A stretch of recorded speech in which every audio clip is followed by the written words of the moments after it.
இறை இயேசுவில் எனக் அன்பார்ந்தவர்களே, நம் ஜீவனுள்ள தேவனின் உயிருள்ள வார்த்தைகளை தினமும் கேட்பதன் மூலம் உங்களுக்கு நன்மையும் ஆசையும் உண்டாவதாக. இன்றைக்கு நம் உள்ளத்தில் ஆண்டவர் பேச விரும்புகிற திருவசனம் திருப்பாடல்கள் 143 அதிகாரம் 8 திருவசனம். உம்மீது நம்பிக்கை வைத்துள்ளேன், நான் நடக்க வேண்டிய அந்த வழியை எனக்கு காட்டியருளும். இறை இயேசுவில் எனதருமை நண்பர்களே, உங்கள் அனைவருக்கும் நாம் இயேசுவின் அன்பை உரித்தாக்குகின்றேன்.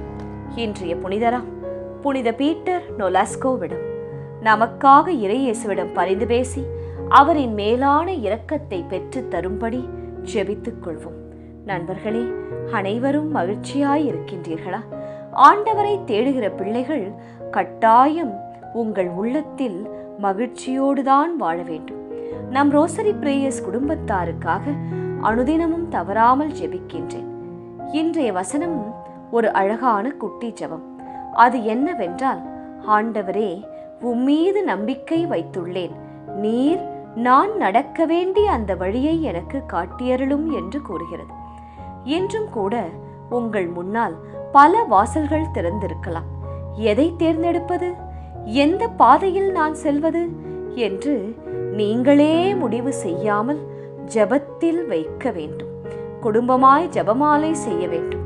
உபவாசம் இருந்து இயேசுவிடம் கேட்க வேண்டும். இயேசுவே, நான் என்ன செய்வது? உமது சித்தத்தை எனக்கு வெளிப்படுத்தும், அதன்படி என்னை நடத்தும் என்று தினமும் இயேசுவிடம் மன்றாட வேண்டும்.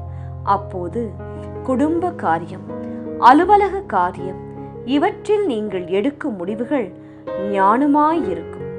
டெய்லி இயேசுவின் பிரசன்னத்தில் நின்று முழந்தால் படியிட்டு ஜெபிக்க வேண்டும். அவர் உங்களை தூய்மைப்படுத்துவார், நல் வழியை காட்டுவார். கணவனும் மனைவியுமாய் இணைந்து கைகோர்த்து உங்கள் உள்ளத்தில் உள்ள ஆசைகள் நிறைவேற எந்த பாதையை தேர்ந்தெடுப்பது என்று எங்களுக்கு புரியவில்லை ஆண்டவரே, நீரே சொல்லித்தாரும் என்று ஜெபிக்க வேண்டும். அப்போது ஆபத்துகளில் இருந்து தப்ப, சோதனைகளில் இருந்து நாம் மீள பாதுகாப்பான வழிகளை இயேசு உண்டு பண்ணுவார். சுகமாய் வாழ நாம் தகுதி இல்லாதவர்களாய் இருப்பினும் இந்த பெரிய ஆசிர்வாதத்தை பெற்றுக்கொள்ள ஏற்றவர்களாய் இல்லாவிடினும், ஆனாலும் என் வாழ்விற்கு தேவையான இந்த ஒரு காரியத்தை இயேசுவே நீர் எங்களுக்கு செய்தருளும், கட்டளையிடும் என்று கேளுங்கள். இயேசு நிச்சயம் செய்வார். அப்போது அது உங்களுக்கு வாய்க்கும். ஆசிர்வாதங்கள் எல்லாம் உங்கள் முயற்சியால் அல்ல, இயேசுவின் பலத்தால் இரக்கத்தால் மட்டுமே கூடி வரும். ஏசாயா கூறுகிறார், ஆண்டவராகி என் தலைவர் கற்றோரின் நாவை எனக்கு அளித்துள்ளார். காலைதோறும் ஆண்டவர் என்னை தட்டி எழுப்புகிறார். என்ன செய்கிறார்? தினமும் காலை உங்களை ஆண்டவர் தட்டி எழுப்புகிறாராம். கற்றோரின் நாவை தருகிறாராம். ஏன் தெரியுமா? நம் வாய்க்கு காவல் வைக்க, நம் உதடுகளின் வாசலை நாம் காத்துக்கொள்ள. நாவை மட்டும் ஒருவன் சரியாக பயன்படுத்த கற்றுக்கொண்டால் பல பிரச்சனைகளை தவிர்க்கலாம். அதன் மூலம் சரியான வழியில் தன் வாழ்க்கையை வாழலாம். இன்று கற்றோரின் நாவை கேட்டு நாம் மன்றாட வேண்டும்.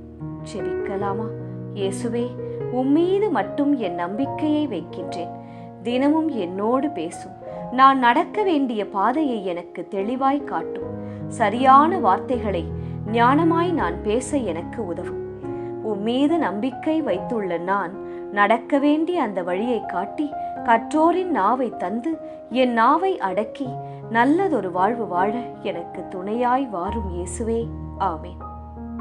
இயேசு கிறிஸ்துவின் பெரிதான நாமத்தின் நிமித்தம் ஜெபிக்கிறோம். ஆமென்.